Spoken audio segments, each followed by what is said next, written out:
गौरी पुत्र गणेश भगवान की जय। श्री शिवाय नमस्तुभ्यम। प्रिय भक्तजनों, सोमवार का दिन भगवान शिव को समर्पित है।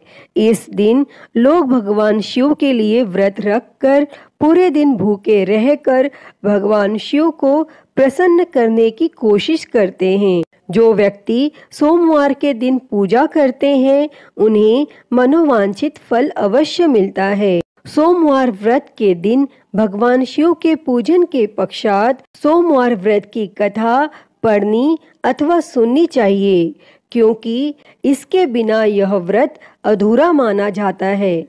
तो आइए हम सुनते हैं सोमवार व्रत की कथा। तो आप सभी भक्तजन इस कथा को पूरी श्रद्धा, ध्यान पूर्वक और प्रसन्न चित्त मन से सुनिए। तो आप सभी प्रेम से बोलिए, श्री उमापति शंकर भगवान की जय, सर्वदेवी देवता की जय। एक बार की बात है, माता पार्वती शिवजी को पति रूप में प्राप्त करने के लिए घोर तप कर रही थी और उनके तप को देखकर देवताओं ने शिवजी से देवी की मनोकामना को पूर्ण करने की प्रार्थना की। तब शिवजी ने माता पार्वती जी की परीक्षा लेने सप्त ऋषियों को भेजा और सप्त ऋषियों ने शिवजी के सैकड़ों अवगुण गिनाए, परंतु पार्वती जी को महादेव के अलावा किसी और से विवाह मंजूर नहीं था। भक्तजनों, विवाह से पहले सभी वर अपनी भावी पत्नी को लेकर आश्वस्त होना चाहते हैं। इसीलिए भगवान शिवजी ने स्वयं भी पार्वती जी की परीक्षा लेने की ठानी और भगवान शंकर प्रकट हुए और पार्वती जी को वरदान देकर अंतर ध्यान हुए। इतने में पार्वती माता जहाँ तप कर रही थी, वहीं पास में तालाब में मगरमच्छ ने एक लड़के को पकड़ लिया और लड़का जान बचाने के लिए चिल्लाने लगा। माता पार्वती जी से उस बच्चे की चीख सुनी नहीं गई और द्रवित हृदय होकर वह तालाब पर पहुंची तो देखती है कि वह मगरमच्छ लड़के को तालाब के अंदर खींचकर ले जा रहा है। तब लड़के ने देवी को देखकर कहा, मेरी ना तो माँ है, ना बाप, ना कोई मित्र, माता आप मेरी रक्षा करें। तब पार्वती जी ने कहा, हे मगरमच्छ, इस लड़के को छोड़ दो। तब मगरमच्छ बोला, दिन के छठे पहर में जो मुझे मिलता है उसे अपना आहार समझकर स्वीकार करना मेरा नियम है और ब्रह्मदेव ने दिन के छठे पहर इस लड़के को भेजा है, मैं इसे क्यों छोड़ूं? तब पार्वती जी ने विनती की, तुम इसे छोड़ दो, बदले में तुम्हें जो चाहिए वह मुझसे कहो। तब मगरमच्छ बोला, एक ही शर्त पर मैं इसे छोड़ सकता हूँ। आपने तप करके महादेव जी से जो वरदान लिया है, यदि उस तप का फल मुझे दे दो तो मैं इसे छोड़ दूंगा। तब पार्वती जी तुरंत तैयार हो गई और उन्होंने कहा, मैं अपने तप का फल तुम्हें देने के लिए तैयार हूँ, लेकिन तुम इस बालक को छोड़ दो। और मगरमच्छ ने समझाया, सोच लो देवी, जोश में आकर संकल्प मत करो। हजारों वर्षों तक जैसा तप किया है वैसा देवताओं के लिए भी संभव नहीं है। उसका सारा फल इस बालक के प्राणों के बदले चला जाएगा। तब माता पार्वती जी ने कहा, मेरा निश्चय पक्का है, मैं तुम्हें अपने तप का फल देती हूँ, तुम इसको जीवन दे दो। और तब मगरमच्छ ने पार्वती जी से तप दान करने का संकल्प करवाया और तप का दान होते ही मगरमच्छ का देह तेज से चमकने लगा और मगरमच्छ बोला, हे पार्वती, देखो तप के प्रभाव से मैं तेजस्वी बन गया हूँ। तुमने जीवन भर की पूंजी एक बच्चे के लिए व्यर्थ कर दी। चाहो तो अपनी भूल सुधारने का एक मौका और दे सकता हूँ। तब पार्वती जी ने कहा, हे ग्राह, तब तो मैं पुनः कर सकती हूँ, किंतु यदि तुम इस लड़के को निगल जाते तो इसका जीवन वापस नहीं मिल सकता था। और देखते ही देखते वह लड़का अदृश्य हो गया और मगरमच्छ भी लुप्त हो गया। तब पार्वती जी ने विचार किया, मैंने तब तो दान कर दिया है और अब पुनः तप आरंभ करूंगी। और पार्वती जी ने फिर से तप करने का संकल्प लिया। तब भगवान सदाशिव फिर से प्रकट होकर बोले, पार्वती भला अब क्यों तप कर रही हो? तब पार्वती जी ने कहा, प्रभु मैंने अपने तप का फल दान कर दिया है। आपको पति रूप में पाने के संकल्प के लिए मैं फिर से वैसा ही घोर तप कर आपको प्रसन्न करूंगी। और तब महादेव जी बोले, मगरमच्छ और लड़के दोनों रूपों में मैं ही था और तुम्हारा चित्त प्राणी मात्र में अपने सुख दुख का अनुभव करता है या नहीं, इसकी परीक्षा लेने को मैंने यह लीला रची थी। अनेक रूपों में दिखने वाला मैं एक ही हूँ। मैं अनेक शरीरों से अलग निर्विकार हूँ। तुमने अपना तप मुझे ही दिया है, इसीलिए अब और तप करने की कोई जरूरत नहीं है। तब देवी ने महादेव को प्रणाम कर प्रसन्न मन से विदा किया। तो सभी प्रेम से बोलिए, शंकर पार्वती भगवान की जय। हर हर महादेव। प्रिय भक्तजनों, आइए अब सुनते हैं सभी मनोकामनाओं को पूरी करने वाली अगली कथा। एक समय की बात है, एक गांव में भगवान शिव जी का परम भक्त एक ब्राह्मण रहता था। वह ब्राह्मण जब तक रोज सुबह ब्रह्म मुहूर्त में उठकर नित्य कर्मों से निवृत्त होने के पश्चात भगवान शंकर का पूजन नहीं कर लेते थे, तब तक उन्हें चैन नहीं पड़ता था। और जो कुछ भी दान दक्षिणा में आ जाता, उसी से वह ब्राह्मण अपना गुजारा करते थे। और दयालु इतने थे कि जब भी कोई जरूरतमंद मिल जाता तो अपनी क्षमता के अनुसार उसकी सेवा जरूर करते थे। और इस कारण शिवजी के परम भक्त ब्राह्मण देवता गरीबी का जीवन व्यतीत कर रहे थे। और ब्राह्मण की इस दानी प्रवृत्ति से उनकी पत्नी उनसे चिढ़ती तो थी, किंतु उनकी भक्ति परायणता को देख उनसे अत्यधिक प्रेम करती थी। इसीलिए वह कभी भी उनका अपमान नहीं करती थी। और साथ ही अपनी जरूरत का धन वह आस पड़ोस में मजदूरी करके जुटा लेती थी। एक समय ऐसा आया जब मंदिर में दान दक्षिणा कम आने लगी, जिससे उन पंडित जी को आर्थिक तंगी का सामना करना पड़ा। और घर की मूल आवश्यकताओं की पूर्ति नहीं होने के कारण ब्राह्मणी दुखी रहने लगी। और इसी तरह दिन बीतने लगे। एक दिन महाशिवरात्रि का दिन आया और उस दिन भी पंडित जी हमेशा की तरह ब्रह्म मुहूर्त में उठकर नित्य कर्मों से निवृत्त होने के लिए नदी की ओर चल दिए। संयोग से उस समय उस राह से पार्वती जी और शिव जी गुजर रहे थे। तब अचानक से पार्वती जी की नजर उस ब्राह्मण पर पड़ी। और आज पंडित जी महाशिवरात्रि को लेकर इतने उत्साहित नहीं थे जितने कि अक्सर हुआ करते थे। और तब पार्वती जी को बात समझते देर नहीं लगी और उन्होंने भगवान शिव जी से कहा, हे भगवान, यह ब्राह्मण देवता प्रतिदिन आपकी उपासना करते हैं, फिर भी आपको इसकी चिंता नहीं है। और पार्वती जी की बात सुनकर शिवजी बोले, देवी, अपने भक्तों की चिंता मैं नहीं करूँगा तो कौन करेगा? तब पार्वती जी बोली, तो हे महादेव, आपने अब तक इसकी सहायता क्यों नहीं की? तब शिवजी बोले, देवी, आप निश्चिंत रहिए। अब तक उसने जितने बिल्व पत्र शिवलिंग पर चढ़ाए हैं, वही बिल्व पत्र आज रात्रि में उसे धनपति बना देगा। और यह बातचीत करके पार्वती जी और शिवजी तो चल दिए, किंतु संयोग तो देखिए, उसी समय उस राह में एक व्यापारी गुजर रहा था और उसने छुपकर शिवजी और पार्वती जी का वार्तालाप सुन लिया। तब व्यापारी ने अपना दिमाग चलाया, अगर बिल्व पत्र से ब्राह्मण धनपति हो सकता है तो फिर मैं क्यों नहीं हो सकता। और यही सोच वह ब्राह्मण के घर पहुंच गया और ब्राह्मण से बोला, पंडित जी, आपने अब तक जितने भी बिल्व पत्र शिव पूजन में चढ़ाए हैं वह सब मुझे दे दीजिए और बदले में मैं आपको 100 स्वर्ण मुद्राएं दूंगा।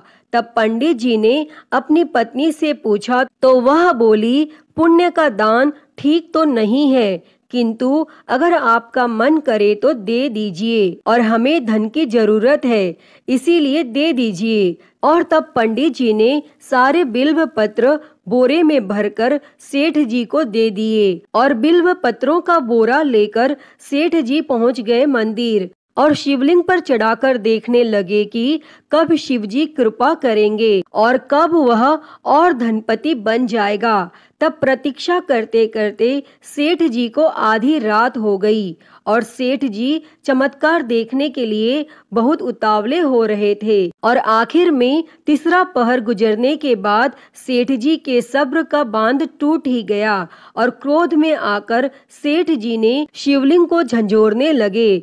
फिर अचानक ही चमत्कार हुआ और सेठ जी के हाथ शिवलिंग से ही चिपके रह गए। तब उन्होंने बहुत प्रयास किया किंतु हाथ हिले तक नहीं। थक हार कर सेठ जी शिव जी से क्षमा याचना करने लगे तो शिव जी बोले, हे लोभी सेठ, जिस ब्राह्मण से तूने यह बिल्व पत्र खरीदे हैं उसे 1000 स्वर्ण मुद्राएं दे, तब जाकर तेरे हाथ छूटेंगे। और प्रातः काल जब पंडित जी पूजन के लिए आए तो उन्होंने देखा कि सेठ जी के हाथ शिवलिंग से चिपके हुए हैं और सेठ जी रो रहे हैं। तब उन्होंने पूछा तो सेठ बोला, पंडित जी, शीघ्रता से मेरे बेटे को 1000 स्वर्ण मुद्राएं लेकर मंदिर आने को कहिए। तब पंडित जी ने सेठ के बेटे को बुलाया और सेठ ने वह स्वर्ण मुद्राएं ब्राह्मण को दिलवा दी। तब जाकर सेठ के हाथ शिवलिंग से छूटे और यह देखकर पार्वती जी शिवजी से पूछती हैं, हे नाथ, आपने अब तक अपने भक्त को कोई धन नहीं दिया। तब शिवजी बोले, देवी, मेरे पास कहाँ धन है जो मैं दूंगा, किंतु मेरा भक्त अब गरीब नहीं है, यह तुम स्वयं देख लो। और 1000 स्वर्ण मुद्राएं मिलने के बाद ब्राह्मण और ब्राह्मणी सुखी से अपना जीवन यापन करने लगे। अतः हे भगवान शिव जी, हे माता पार्वती, जैसी कृपा आपने उस ब्राह्मण पर की, ऐसी ही कृपा इस कथा को कहते, सुनते और हुंकारा भरते सभी पर करना। तो सभी प्रेम से बोलिए, शंकर पार्वती भगवान की जय।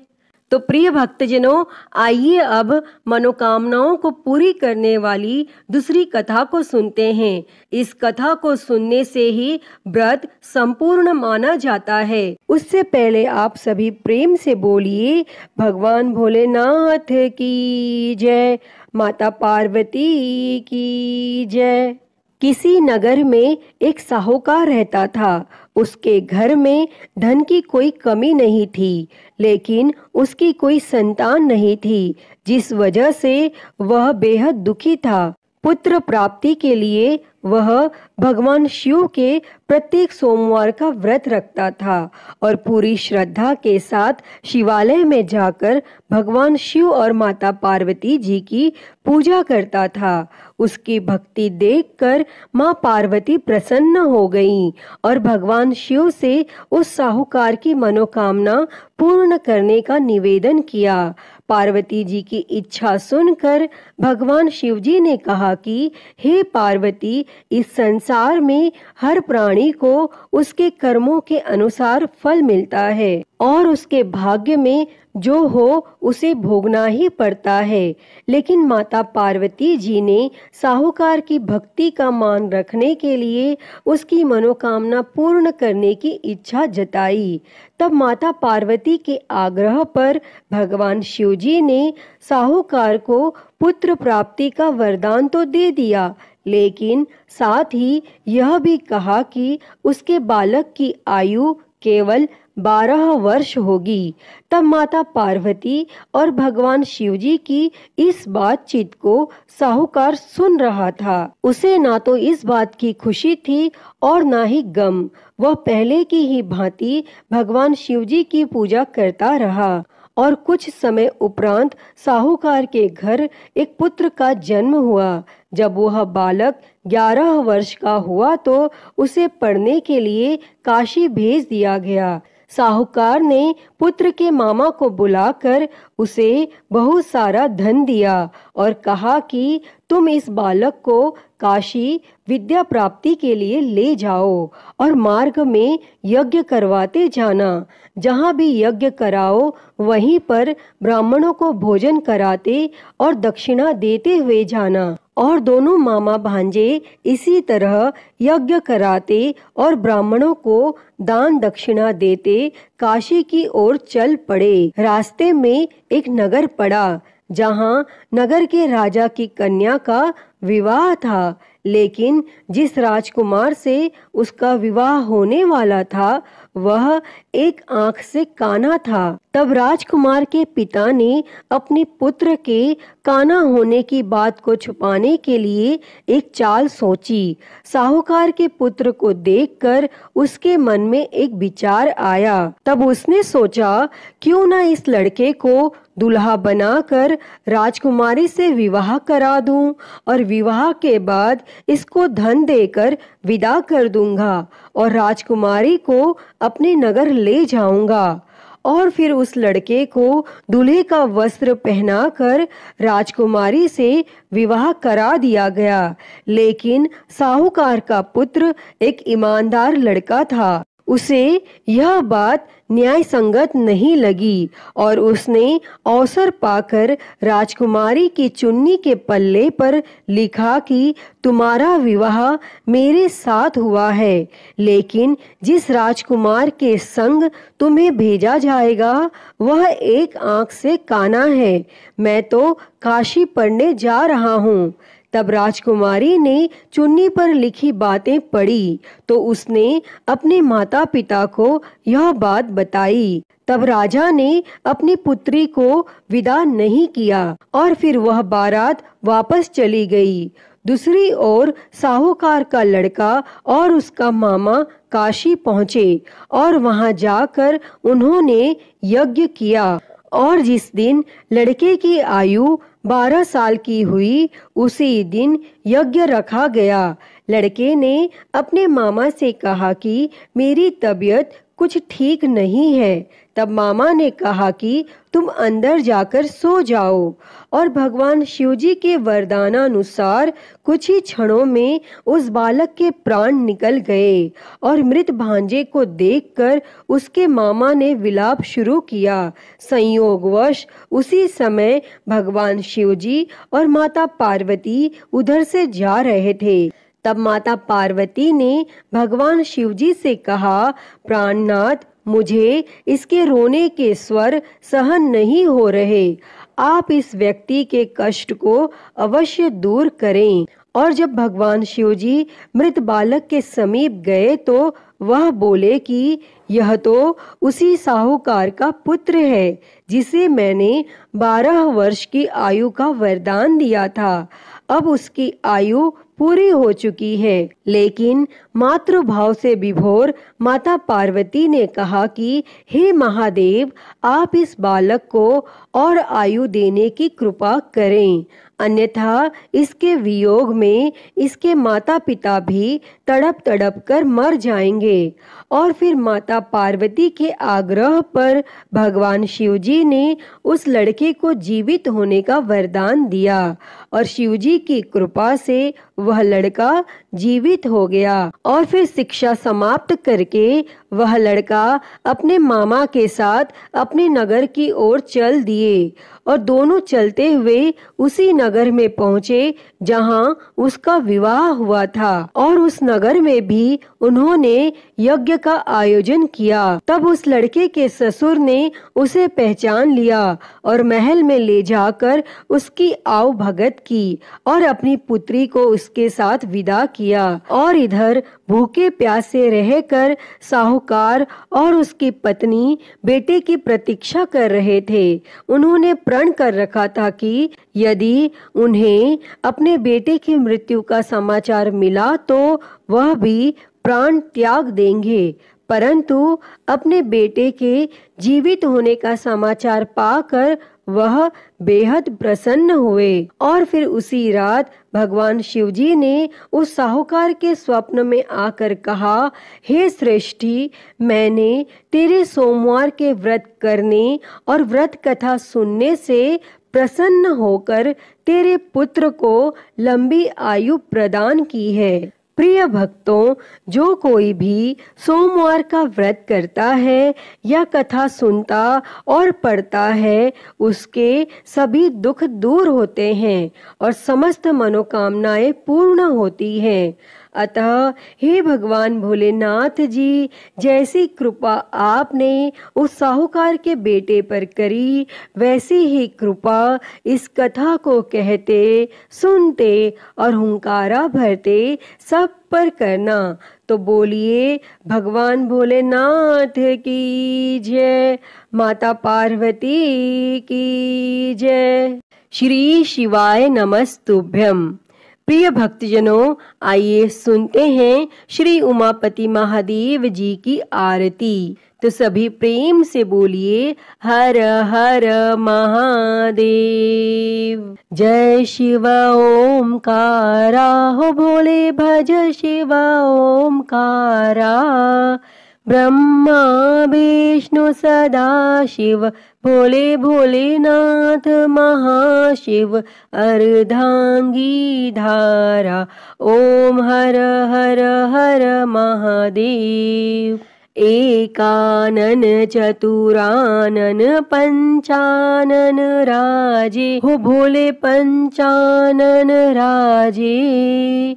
हंसासन गरुड़ासन, हंसासन गरुड़ासन। वृषवाहन साजे, ओम हर हर हर महादेव। दो भुज चार चतुर भुज, दस भुज अति सोहे, हो भोले दस भुज अति सोहे। तीनों रूप निरखता, भोले जी का रूप निरखता।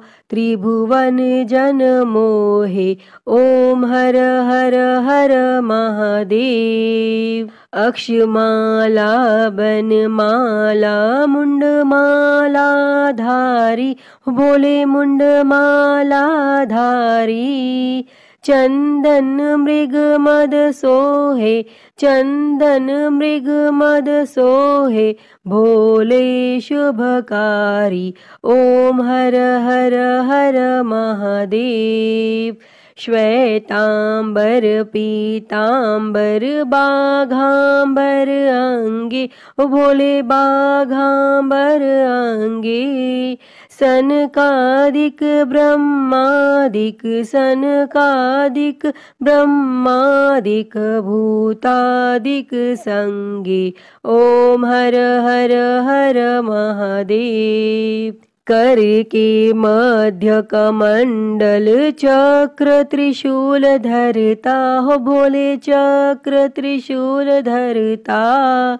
जग करता जग भरता, जग करता जग भरता। जग संहार करता, ओम हर हर हर महादेव। ब्रह्मा विष्णु सदा शिव आजीवन एका, हो बोले जानत अविवेका। प्रणव अक्षर के मध्य, ओम अक्षर के मध्य। ये तीनों एका, ओम हर हर हर महादेव। काशी में विश्वनाथ विराजे नंदी ब्रह्मचारी, हो बोले नंदी ब्रह्मचारी। नित उठ दर्शन पावत, रुचि रुचि भोग लगावत, महिमाति भारी। ओम हर हर हर महादेव। त्रिगुण स्वामी जी की आरती जो कोई नर गावे, हो बोले जो कोई नर गावे। कहत शिवानंद स्वामी, जपत हलाहल स्वामी, सुख संपत्ति पावे। ओम हर हर हर महादेव। जय शिव ओमकारा, हो भोले भज शिव ओमकारा। ब्रह्मा विष्णु सदा शिव, भोले भोलेनाथ महाशिव, अर्धांगी धारा। ओम हर हर हर महादेव। ओम हर हर हर महादेव। अच्युतं केशवं राम नारायणं, कृष्ण दामोदरं वासुदेवं, हरे श्रीधरं माधवं गोपिका वल्लभं, जानकी नायकं श्रीरामचन्द्रं भजे। हरे राम राम राम हरे हरे, हरे कृष्णा कृष्णा कृष्णा हरे हरे, हरे राम राम राम हरे हरे, हरे कृष्णा कृष्णा कृष्णा हरे हरे। बोलिए भगवान श्री रामचंद्र जी की जय। वृंदावन बिहारी लाल की जय। काशी विश्वनाथ महादेव की जय। श्री गणेश जी महाराज की जय। माँ भगवती की जय। धर्म की जय हो, अधर्म का नाश हो, प्राणियों में सद्भावना हो, विश्व का कल्याण हो, गौ हत्या बंद हो, गौ माता की सेवा हो, विश्व में शांति हो। ओम शांति शांति शांति ही। ओम नमः शिवाय, नमो नीलकंठाय। ओम नमः पार्वती पते, हर हर महादेव, हर हर महादेव, हर हर महादेव हर। प्रिय भक्तजनों, मैं उम्मीद करती हूँ कि आपको यह कथा पसंद आई होगी, और अगर वीडियो अच्छी लगी हो तो इसे लाइक करें, ज़्यादा से ज़्यादा शेयर करें, और कमेंट में हर हर महादेव लिखना ना भूलें। और हरिहर भक्ति चैनल पर अगर आप नए हैं तो इस चैनल को सब्सक्राइब कर नोटिफिकेशन बेल को ज़रूर ऑन कर लें। हर हर महादेव। धन्यवाद।